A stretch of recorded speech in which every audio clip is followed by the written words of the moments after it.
We've got another great show coming up for you on American Black Journal. Our Black Church in Detroit series explores the historical significance of the city's churches. We're going to talk about how the Black Church helped enslaved people escape to freedom, created educational opportunities for African American children, and served as a center for social activism. You don't want to miss today's episode.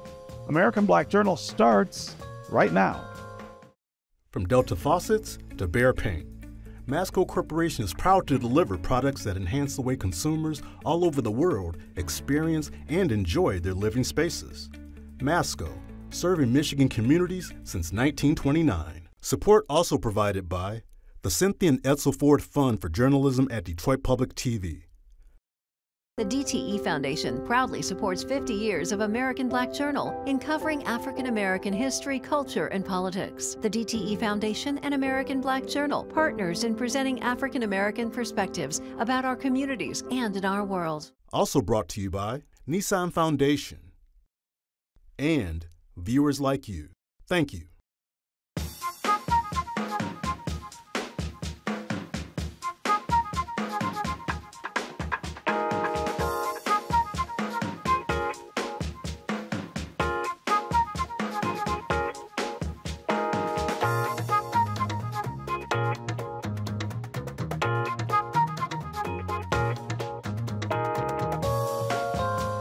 Welcome to American Black Journal. I'm your host, Stephen Henderson. Today, we're continuing our series on the Black Church in Detroit, which is produced in partnership with the Ecumenical Theological Seminary and with the Charles H. Wright Museum of African American History. As we close out Black History Month, we're taking a look at the legacy of some of Detroit's Black churches, from serving as stations on the Underground Railroad to hosting civil rights leaders and community organizers. Detroit churches have played a major role in Black history. I learned more about that history from Reverend Lawrence Rodgers of Second Baptist Church and Dr. Richard Smith, a retired vice president at Henry Ford Hospital and longtime member of St. Matthew's and St. Joseph's Episcopal Church.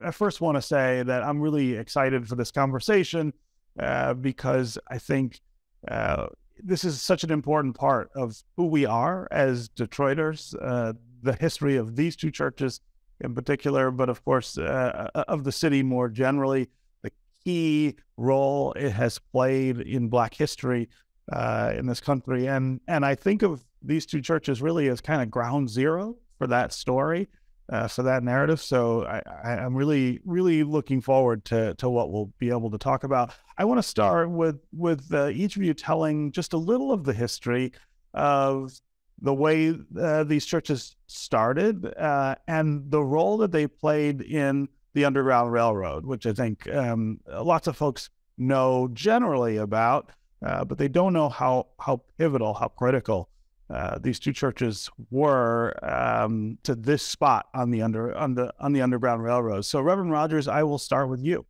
Yes, my name is Reverend Lawrence W. Rodgers, and I'm the 24th pastor of the historic Second Baptist Church of Detroit, located at 441 Monroe Street, downtown Detroit. And the congregation was established in 1836. It is the oldest Black church in the Midwest, and definitely the oldest Black congregation in the state of Michigan. The church itself predates the establishment of Michigan about 1 year. So Michigan filed its charter to become a state a year after Second Baptist gathered together as a congregation. From the very onset of the congregation took a activist approach in dealing with the issue of enslavement in America, particularly when the Fugitive Slave Act came into effect, which meant that the state of Michigan was no longer a safe place for formerly enslaved people to live. There was a fine that included prison time or even $1,000 worth of fines. So you could be in prison and have to be fined for $1,000, which even in today's standards is a great deal of money. But if you consider 1850, it's a whole lot more money than what it is today. But Second Baptist freed some 5,000 formerly enslaved people. We did it in two ways. So we would hide people in our basement, and then we would smuggle them in a wagon with a false bottom to the Detroit River. And one of our members, his name was George D. Baptiste, he owned a steamboat, and we would put them in a steamboat and help them to cross the Detroit River. Second Baptist is rather close to the Detroit River, and so it's walking distance. I see the Detroit River, every day on my drive to the office, so it's walking distance from the congregation. And so Second was deeply involved. If you got to Second Baptist, you knew you were almost free. You knew you were almost in Canaan land, which was a code word for Canada and the Underground Railroad. And famous conductors visited Second Baptist, individuals such as Frederick Douglass. And Frederick Douglass also one time brought his friend, John Brown, before he went on his revolutionary journey. Second Baptist had a deep history of helping formerly enslaved people find their way to freedom. Yeah. And for viewers who haven't been to Second Baptist to see what's still there, it is an amazing experience to go into the basement and see the places that these formerly enslaved people had to live while they waited to be carried across the river to Canada. It's something I feel like everybody in our community should experience at some point. Dr. Smith, I want to get to you and talk about St. Matthew's. What a wonderful presentation about that, the history of Detroit, and what the Detroiters have actually done to change the complexion of the country, and beginning all the way back then before we were even a state. In fact, before Harriet Tubman, there was these churches. Before the writing of Uncle Tom's Cabin, before Abraham Lincoln went to Congress, there was a St. Matthew's Episcopal Church, Second Baptist Church, and Bethel AME churches helping these fugitive slaves cross the Detroit River for freedom on there. There was a time capsule when one of our three churches, we had a church down in Congress in St. Antoine by the Blue Cross building, our first one in 1850. Our second one was up in Paradise Valley where the Ford Field is, and the third was up on Woodward Avenue. Well, when they tore down our second church to build Ford Field, they found the time capsule. They unearthed that time capsule and told us all of this more deeply hidden information before was represented there. And there was something that said, nowhere in this country among the colored group of Americans were there more upstanding, courageous, intelligent, high class of men and women who pioneered the city of Detroit from the year 1830 to the time of the rebellion and Civil War. They're talking about St. Matthew's in 1846, Bethel AME 1839, and of course, Second Baptist. Many of these people we talk about came from Pittsburgh, Virginia, as well as Richmond. William Lambert came from New Jersey, and William Monroe came from New England. Those are the key names to know about. They were the leaders of the Underground Railroad who helped more than 40,000 men, women, and children to Canada. That's enough people to fill Comerica Park. Now, my grandfather's grandfather was among those people who came here. I'm from the old Detroit family, so like most old Detroit families, we have Canadian cousins, we would like to say.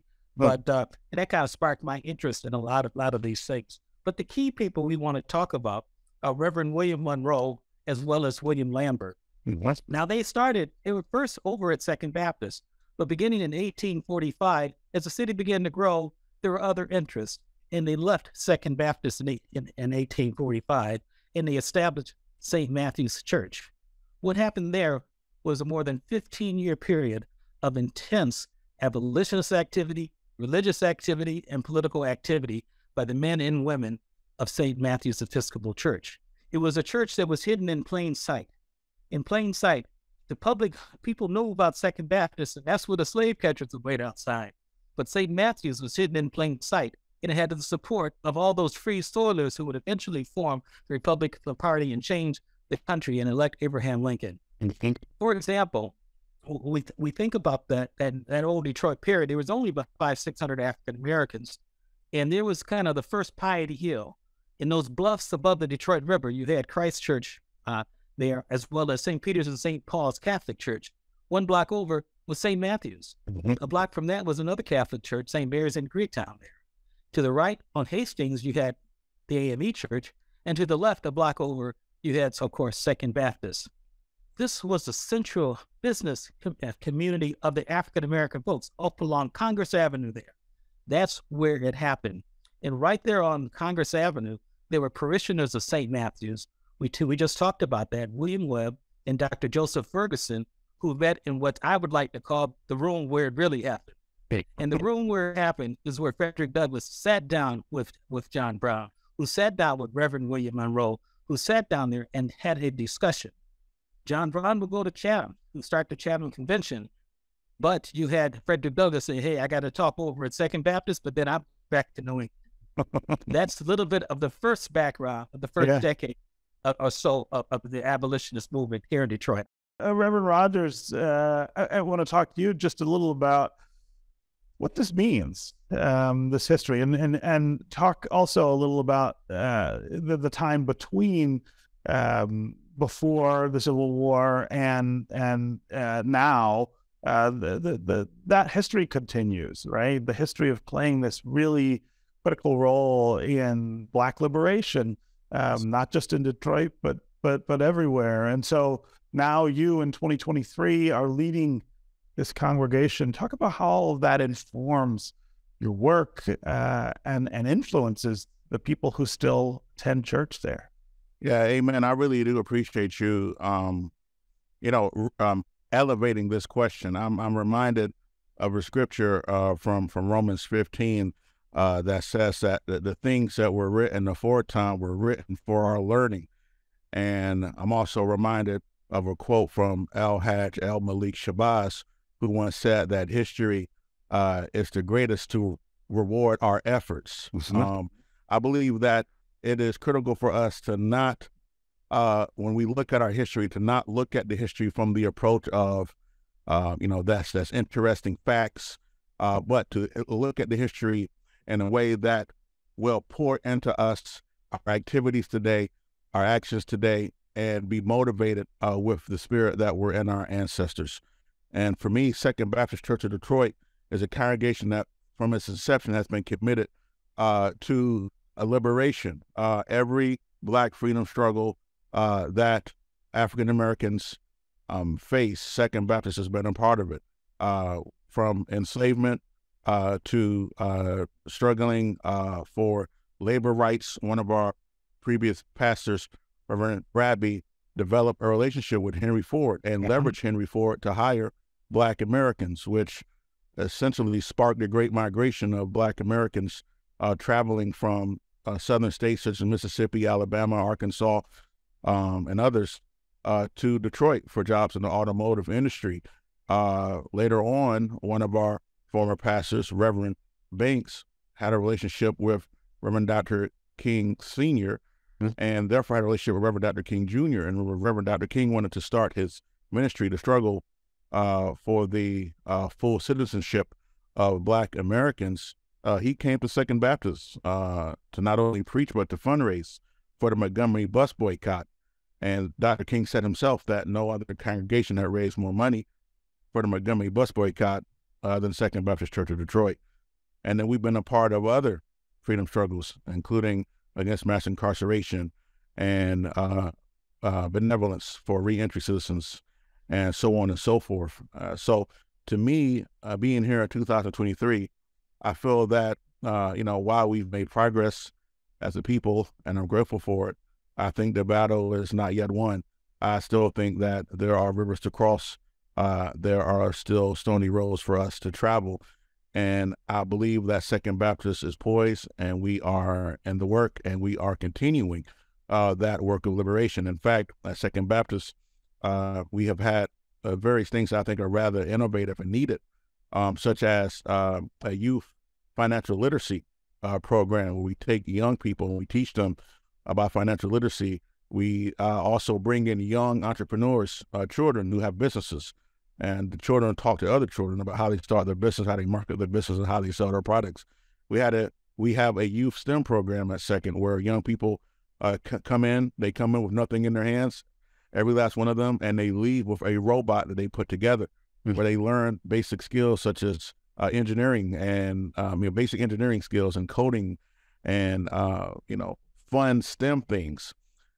So to me, that is a part of a liberative work, because in the future, many of the manufacturing jobs that Detroiters have depended on might not be available, but what will be available are jobs in fields such as cybersecurity, coding, automation, and I don't want to see our community left out of those fields in an emerging economy. Also, here at Second Baptist, we have a human trafficking awareness program across America, including Detroit. Human trafficking is something that disproportionately affects African-American populations, particularly African-American women. African-American girls disproportionately go missing and are being trafficked.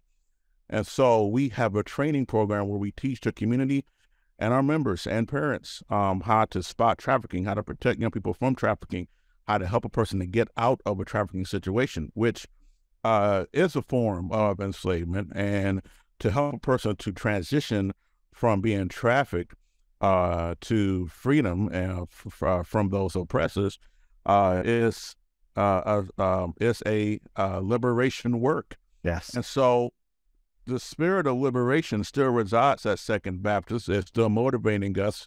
We are constantly building up the ministries that we have, but also putting our minds together to develop new ministries where we can continue to set our mind on setting captives free. Yes. That's why Second Baptist has been so important to our community here. And I'd like to go all the way back and kind of bring you up to the future here. We talked about those Virginians. When they came up here to start education programs. They were masons, artisans, barbers, businessmen, and a physician as well who did all those things. William Monroe specifically was an educator. He was our first educator, sought funds from the state to create the first churches in both Second Baptist and our ABJ Church. But then he taught for free at St. Matthew's because they was fighting over the money. And so he taught for free there. And he said, the education of our children is paramount to the survival of our race. And that continued all the way through. As we go through to immediately after the Civil War in 1870, there was a big celebration about the passage of the 15th Amendment, which allowed African Americans to vote. On that big celebration, there were nearly 2,000 people. On the dais was, of course, George the Baptist of Second Baptist, but also a poet from the ABJ Church there who came in from Canada and from Chatham who did that. And then you had St. Matthew's, William Lambert, the community coming together to celebrate this big act and move us forward. The Governor Baldwin, you had the Senator Zachariah Chandler, all part of this Underground Railroad movement.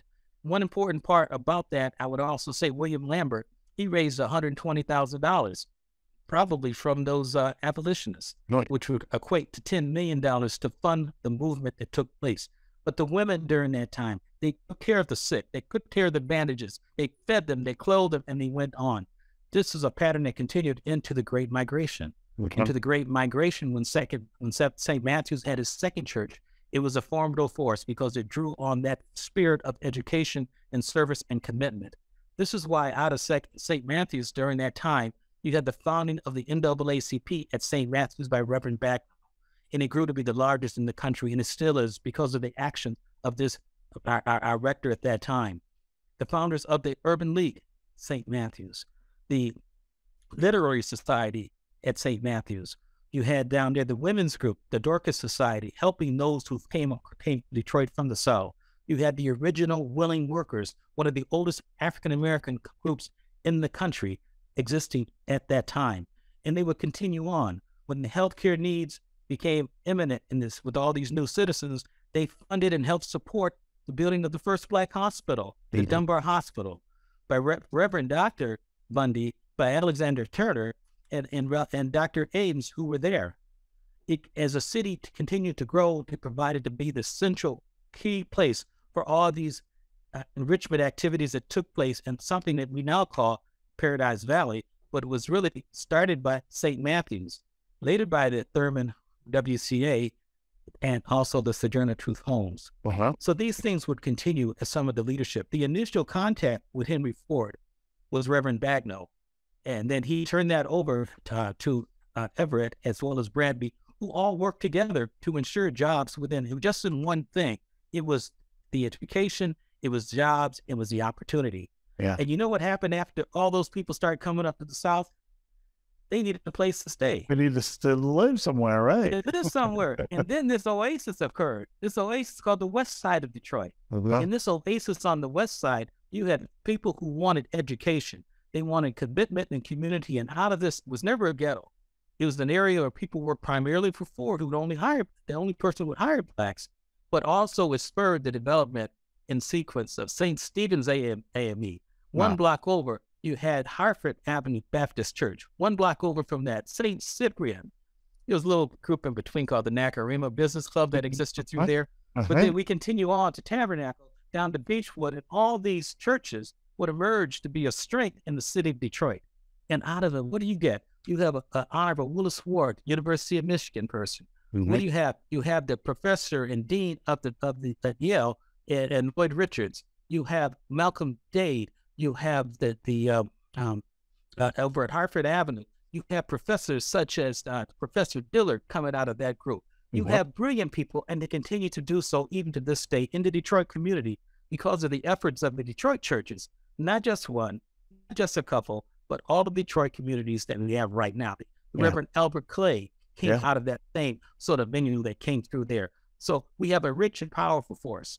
When we look towards the future now, we have in our future coming out of our Detroit churches, we have people like businessman Derek Roman. We have businessmen like Ron Hall. We have authors and playwrights such as Dominique Morisco. We have all these talented people coming out of the church community within Detroit. That's the influence of the church community, starting with the Second Baptist in 1835, going to St. Matthew's, going to the AME Church, and they continue to grow and thrive and help our children all sorts of different ways today.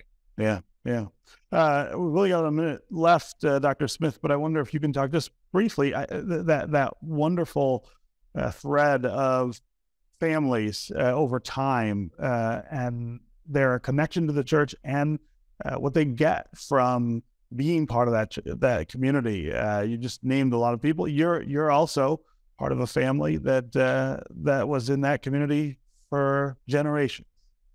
Yes, well, my family came obviously from Fredericksburg. They were the first deacons over at Second Baptist, and I didn't let you know about that part, but they're also there. And they were striving and working together with a strong commitment for education in the community. I think that's where the transfer of information, they help one another. Each one help one. We still hear that talked about today, and that's something that is on. The key thing has been education. At the turn of the century, when St. Matthew's became blossoming, we were part of that movement as well. It's a source of strength. It's a source of scripture. It's a source of spiritualism, as well as an opportunity to learn that there's more to this great world than we see. One of our first members, Reverend Theodore Holly, not only helped write The Voice of the Fugitive, but would go on and be the first Episcopal bishop in the United States. I mean, it's all this wonderful history which was interlinked there. That's what is meant to be. Okay, Reverend Rodgers and Dr. Smith, it was really, really great to have both of you and all of the unbelievable knowledge you have of this history here on American Black Journal. Thanks so much for joining us. What a great way to end Black History Month. Thank you. That is going to do it for us this week. You can find out more about today's guests and view all of the Black Church in Detroit episodes at AmericanBlackJournal.org. Plus, you can connect with us anytime on Facebook and on Twitter. We'll see you next time.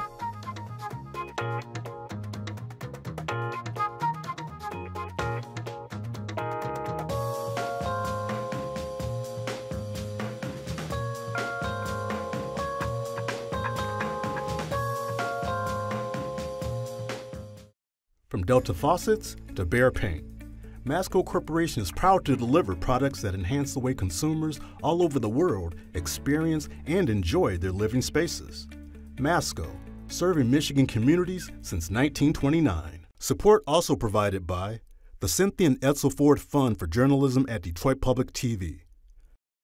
The DTE Foundation proudly supports 50 years of American Black Journal in covering African American history, culture, and politics. The DTE Foundation and American Black Journal, partners in presenting African American perspectives about our communities and in our world. Also brought to you by Nissan Foundation and viewers like you.